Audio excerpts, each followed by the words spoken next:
Lantas para sahabat Palembang mengunjuk tahu kalau Palembang menghindari yang masuk zona merah atau abang. Oleh sebab itu, ayo kita bebenah sama-sama untuk memutuskan mata rantai penularan virus COVID-19 dengan cara 5M.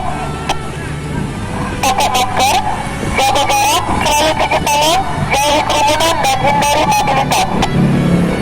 Ayo sama-sama kita tahun ini tunda mudik dulu, supaya sanak dulur kita terjaga kesehatannya dan bagi pengunjung mal agar membatasi untuk ke mal atau berbelanja. Itu himbauan dari kami karena Palembang zona merah ketiga nasional. Atas perhatiannya kami ucapkan